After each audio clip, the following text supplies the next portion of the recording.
Well, I think that what I was studying upon today, and one of the questions that I think a couple of you got a copy, didn't have this at the top. Do we know what to listen to and understand what we hear? Because the Lord has been trying to deal with us about listening to ourselves, about learning about ourselves, and about understanding inside ourselves or about ourselves where we need help at, or where we need strength at, what do we need.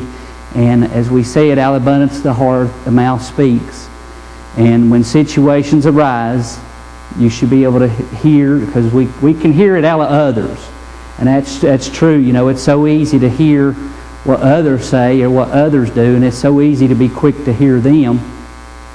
But He's asking us to be quick to hear ourselves.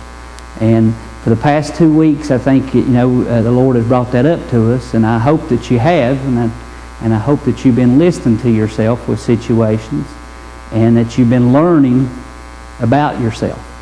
What's in the heart? What's God trying to show you? As we said, and I think that He clearly has been bringing forth to us the reason for these things. That we really have to know that if we didn't have any kind of hedge of protection, what the enemy would truly do to us, and what he's capable of doing to us if he had all out wide open field to hit us like he did Job. What he would do to us and to our family, to our home. And we do have that protection. But when God does kind of lift the hedge, or allow something to cross our paths, or something to come across, are we listening? Are we listening to what He's saying? And are we listening to ourselves all day long? Are we listening and hearing?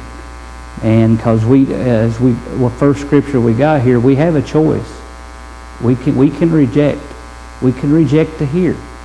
And just as much as the Pharisees and Sadducees and others did, even when Jesus preached, and they rejected what Jesus said, we have that same right today.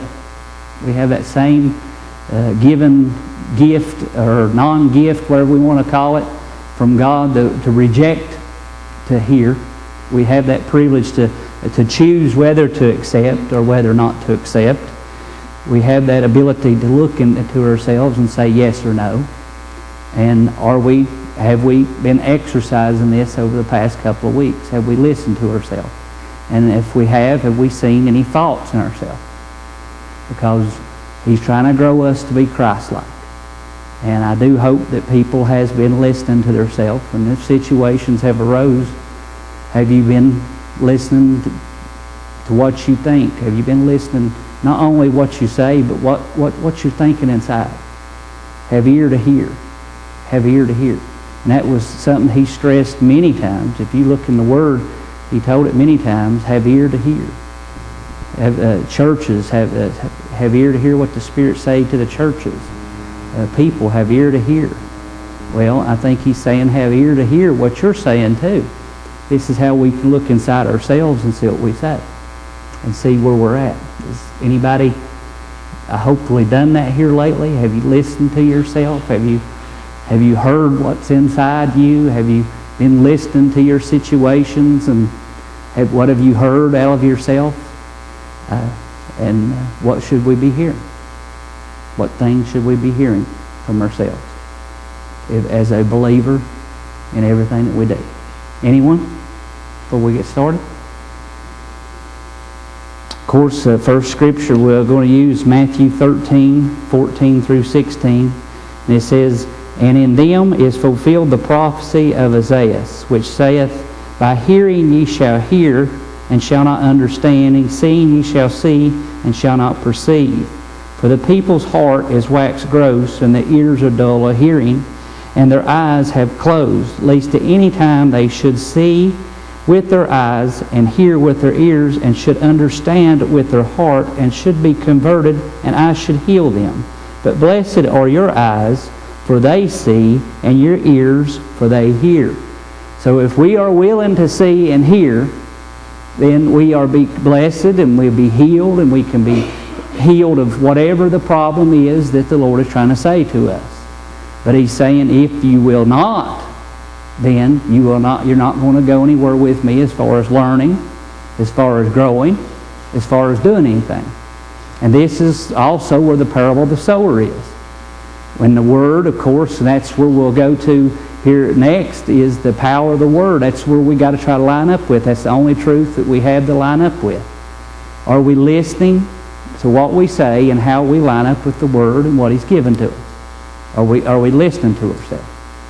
Are we hearing ourselves? What are we hearing when we hear ourselves? Are we lining up with it? And situations arise. Anyone? Or is everybody being lining up with it and everything that they've been doing? Yeah. Well, you know, when...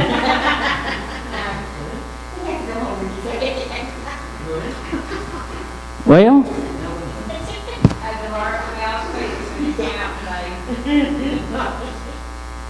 It is tough, you know.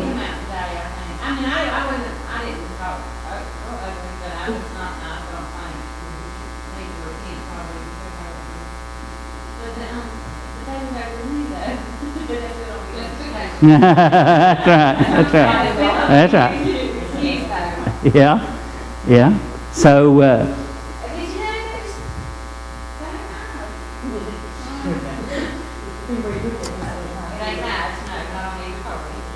but see what we hear if we'll listen. Well, I wasn't there. I wasn't there. I wasn't there when that went on, was I? No, I don't know if I could have. You know, once somebody gets so aggravated, it's kind of hard to... I was really aggravated. But, you know, like I said, we can, even in that situation, like Tanya said, we can justify and reject and not have ear to hear. I'm not justifying it at all. But we can. I mean, and that's where I wonder sometimes, that many times, if the church has not got in that state as a whole, has got into a place where they justify and just saying, well, I had good reason, and let it go on. And just say, you know, I just had good reason. It was, even though I know that I should have been slow to speak and quick to hear, I should have, it's okay because I had every right. They were being mean to me. I had every right.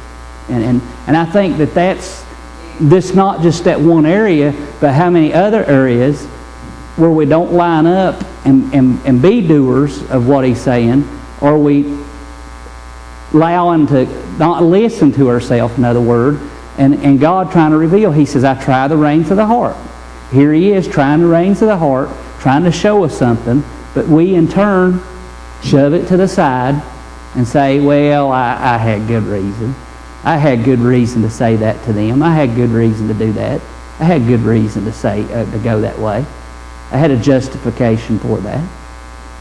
But how many times, you know, have we done that over the years and over time?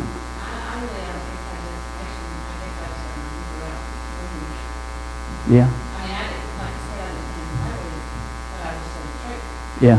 But still, I was probably on the right way. Yeah.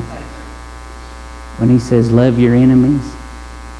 Yeah. And see, to begin with, you can't judge, or you can't bring yourself into seeing it. We're understanding, and that's one of the things we said, understanding what we're hearing about ourselves if we don't know the Word either.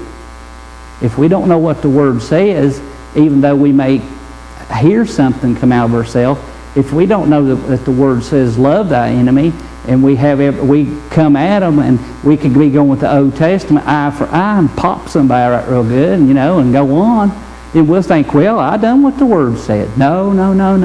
You don't have all the Word. And you see how without knowledge or understanding and wisdom, how can you check yourself? How can you, when you hear yourself with something, well, you'll think everything's hunky-dory.